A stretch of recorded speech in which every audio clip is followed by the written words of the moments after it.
آپ ملاقات کے لیے آئے ہیں، کیا کہیں گے اس بارے میں؟ کیا کہنا ہے، ملاقات کے لیے آئے ہیں ان سے، اور ظاہر ہے ان سے اپنی عقیدت کا اظہار کرنے کے لیے آئے، جو تعلق ہمارا ان سے ہے اس کا اظہار کرنے کے لیے آئے۔ یہ بتائیے گا صحت کیسی ہے میاں صاحب کی، کیا خبریں ہیں؟ یہ تو صحت ان کی اتنی اچھی نہیں ہے، اور بہرحال یہ ہے کہ اب انہوں نے بورڈ تشکیل دیا ہے، وہ رپورٹ دیں گے کیا ہے۔ اچھا محمد صاحب یہ بتائیے گا، آپ بھی صدر پاکستان رہ چکے ہیں، موجودہ صدر کافی ایکٹیو دکھائی دیتے ہیں، آپ اتنے ایکٹیو دکھائی نہیں دیتے تھے، اس کی کیا وجہ سمجھ آتی ہے؟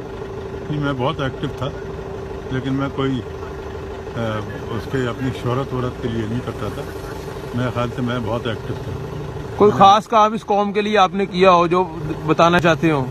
الحمدللہ بہت سارے کام کیے ہیں، کوئی ایک کام ہو تو بتاؤں۔ میں نے تمام یونیورسٹیز اور تعلیم اور صحت کے شعبے میں بہت اچھے اچھے کام کیے، ہاں ٹریڈ ڈیولپمنٹ کے لیے کام کیا، بہت میں دن رات کام کرتا تھا اللہ کے فضل سے، لیکن میں کوئی اپنی پبلسٹی نہیں کرتا۔ تو موجودہ صدر صاحب کر رہے ہیں پبلسٹی؟ پتہ نہیں، مجھے کیا پتا، یہ تو آپ بتائیں گے۔ مہنگائی ہے ملک میں اس وقت؟ زبردست مہنگائی ہے، کبھی آج تک اتنی مہنگائی نہیں ہوئی جتنی اب ہے۔ آپ سمجھتے ہیں عمران خان صاحب ملک ٹھیک چلا رہے ہیں؟ نہیں، ٹھیک نہیں چلا رہے، بالکل ٹھیک نہیں چلا رہے۔ کیا پیغام دیں گے حکومت کو ٹھیک چلانے کے لیے؟ آپ تجربہ کار سیاستدان ہیں۔ یہی ہے کہ ان کو ہر ایک کو اتنی سمجھ تو ہر ایک کو ہوتی ہے کہ ملک معیشت سب سے پہلے ٹھیک کریں۔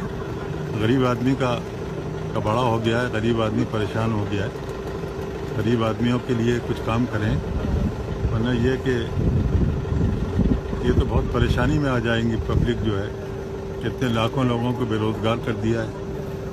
بس اللہ رحم کرے، پاکستان کی حالت اس وقت جو ہے وہ دگرگوں ہے، اچھی حالت نہیں۔ اب کیا سمجھتے ہیں میاں صاحب کب تک باہر آ جائیں گے؟ ہم تو کہتے ہیں اللہ کرے آج باہر آ جائیں، اللہ کرے آج باہر آ جائے، لیکن یہ کہ میاں صاحب کو انشاءاللہ اللہ کی طرف سے انصاف ملے گا اور میاں صاحب باہر آئیں گے جلدی انشاءاللہ۔